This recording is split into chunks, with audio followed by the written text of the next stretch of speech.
Colbyjack.net is proud to present From the Flames by Trisha M. Wilson. The people of the fire, the Blesa, led by their queens, have ruled the island of Alfeyju and oppressed the Driva, the people of the ice, for more than 16 generations. With the Drivian King in hiding and little hope on the horizon, the Driva looked to one person to save them from the vile Blesa, the Diviana. According to legend, the divinely gifted Diviana will one day overthrow the Blesa and restore the Drivian King to his rightful throne. But with the search having lasted for more than 400 years, will the Diviana ever come to light? Willow is the slave of the Raskpil family. Bought at the age of 4, 20 years have passed since her life irrevocably changed. Her existence is no worse than any other slave, but within, Willow wonders if there isn't something more she should be doing with her life other than serving the ungrateful. Ordered to travel with her master's family to Sondertoft, so her master's adult children can take part in an ancient rite of passage, Willow is shocked when she learns that she too must participate. Will she fail, as all before her have? Will she rise to the challenge and become stronger after passing through the flames? Episode 72. If even the best craftsman couldn't make something this fine, then who did? Willow asked, looking down at the silvery white metal which covered her body from the neck down. The sorceresses, Kalina guessed. If they can create Val and Adelina, surely they could create that armor. But how did the mist get it? You don't think that they created the mist? No, I don't think so. The mist seems to have always been here, kind of like that sea monster. Maybe they asked the mist to do them this favor. Maybe, Willow said, not really satisfied with the answer, but she didn't have any better ideas. What did Hawk get? Kalina's voice brought her back to the present. Putting away her armor, she said, He now has the ability to hear Val and Adelina. He can? Kalina looked impressed. I wish I could. I bet they're just full of exciting stories and good advice. Yes, we are, Val said. You know, she's growing on me. Can you two talk? I mean, you and Hawk. Sure we talk. Why shouldn't we? Willow said innocently. I mean silently, mind to mind, or however you hear Val and Adelina. Are you and Hawk now connected that way? No, Willow said firmly. We can't. We tried once we realized what his gift was, but nothing happened. I couldn't hear him, and he couldn't hear me. We also can't hear each other when we talk to Val and Adelina. It's like a private conversation which nobody can eavesdrop on. Shame. It would have been helpful if you two could talk to each other that way. I know, but you can't always have everything you want in life. The two women walked in comfortable silence for a while before Willow said, What did the mist show you? You mean when I was tested? I don't really want to talk about it. Why? Was it scary? I don't mean to pry or anything, but I'm curious. Kalina looked at Willow. I understand you're curious, and that you don't mean to pry. No, it wasn't scary. It was more painful than scary. I saw what my life would become if we didn't succeed. It was horrible. What do you mean, it was horrible? Were you tortured or killed because of me? Willow felt a lump of doubt form in her throat. She'd never allowed herself to believe she wouldn't succeed before, but now it seemed as if that possibility was raising its ugly head. I was disfigured. There was other things the other me told me which I can't repeat. They're too painful? Yes, they are, Kalina said solemnly for a minute before trying to brighten both of them up. But let's put that behind us. I have complete confidence in your ability to succeed and defeat the evil queen. That means a lot, Willow said. I mean every word. They made it to Raskpil by the afternoon. As a group, they decided that having 7 people enter the village together would draw too much attention. So Kalina and Azran volunteered to go replenish their supplies and pick up the letter waiting for Willow. While they were gone, the rest of them trained, or in the case of Hawk, practiced moving things without anyone's notice. "How's it going?" Willow asked silently as they took a break from their practicing to eat lunch. "It's coming along. The more I try, the better I become. I should be ready to try more substantial things by tomorrow, if I keep practicing as we walk." "If you keep up the good work, we can probably tell the others in a couple days. Then using your new powers, we could transport to Rattling Cottage. How long would it take to get there if we walked?" 2 or 3 weeks, and that's while going into enemy territory and having to stay away from towns and villages. Once we cross the Simifrid border, we'll have to constantly be alert," Hawk said. "When haven't we been constantly alert?" Willow asked, trying not to show her irritation. "What if we chartered a ship?" "We'd get there faster, but any ship we charter is going to be suspicious as to why we want to go to one of the Queen's homes. Also, where would we get the money needed to charter the ship? It'd probably cost a small fortune. It'd be smarter to take the time walking than risk a ship." "Or we can use your transportation power and get there in seconds instead of weeks," Willow said. "We can only do that if I stop cracking the things I transport, and if I get a volunteer for my living tests." "Well, don't think I'm going to volunteer," Adelina said as she entered where they were waiting. She had taken the break time as an opportunity to go hunting. "I will never let you use me as a test subject. Use the boy. He's expendable."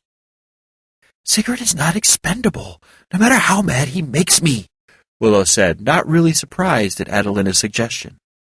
She had never really forgiven Sigurd for his ungratefulness when they had first met. His refusal to apologize without a lot of prompting hadn't helped either.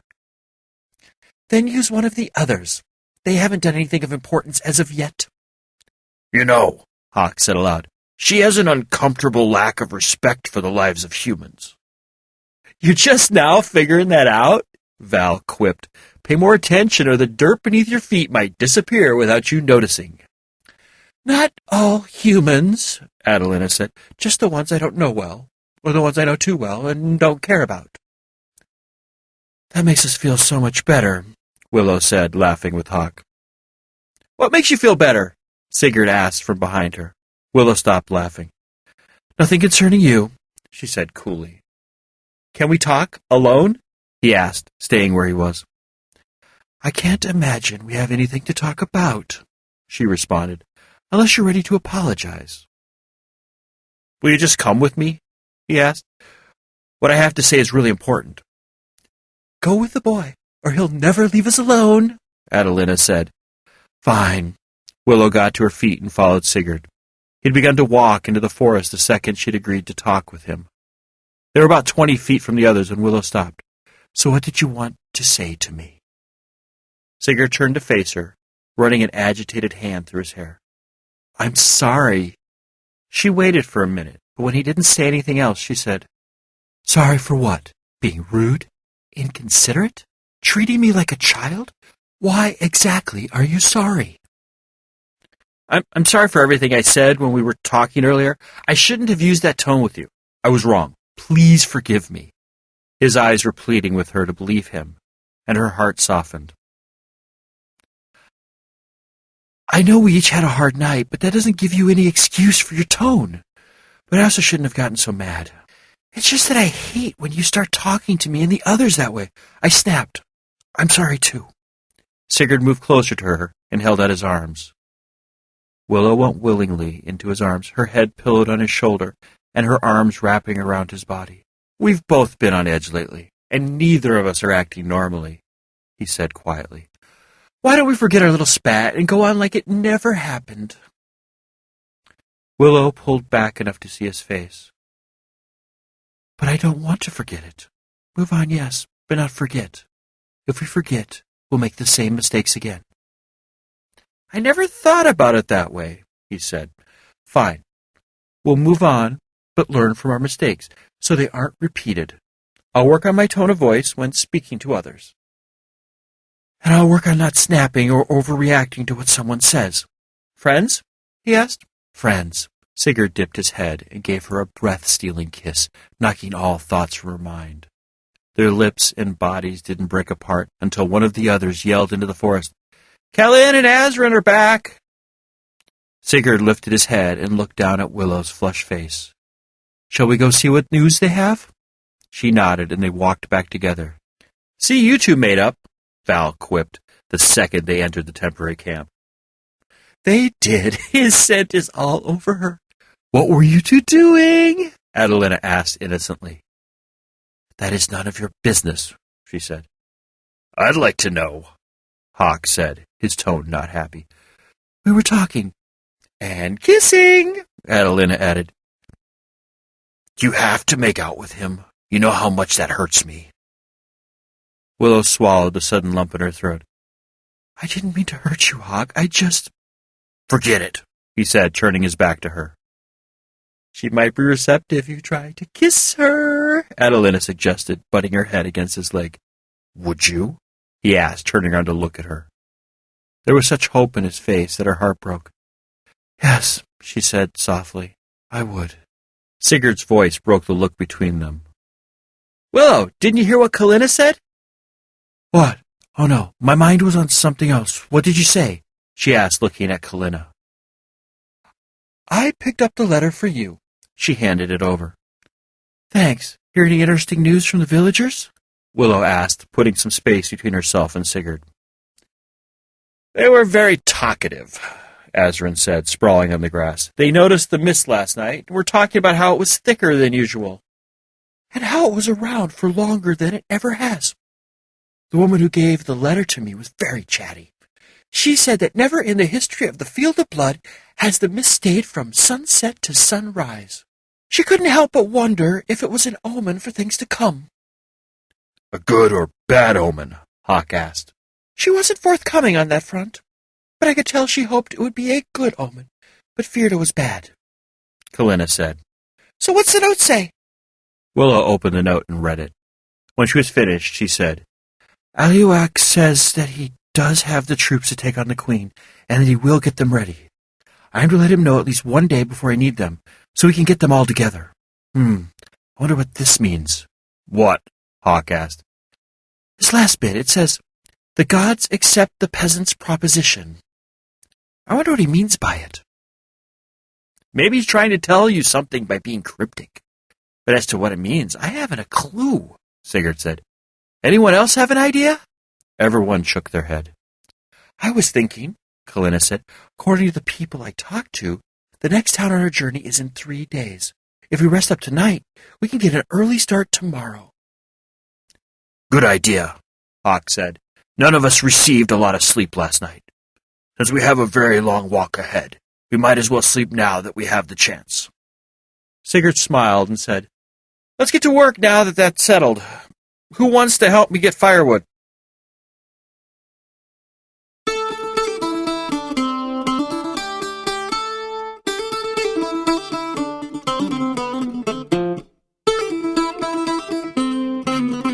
You have been listening to From the Flames by Trisha M. Wilson.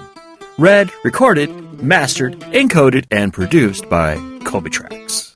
This work is released under a Creative Commons 3.0 Attribution, Non-Commercial, Share-alike license. Do what you want with it, just don't try to profit from it.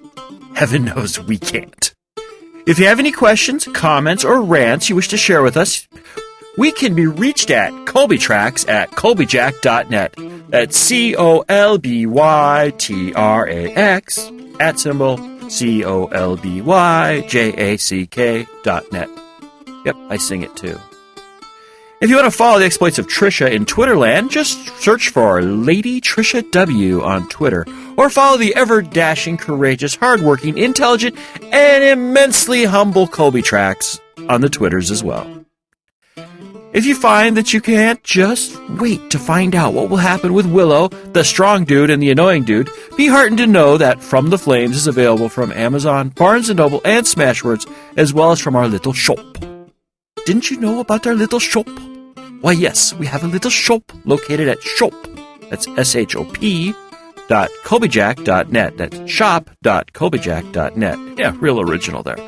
There you will find the latest ebook versions of all our works in both Mobi and ebook, all DRM free, as well as audiobook versions of such works as Firmware Hijacked and Proxy, as well, naturally, as well as From the Flames.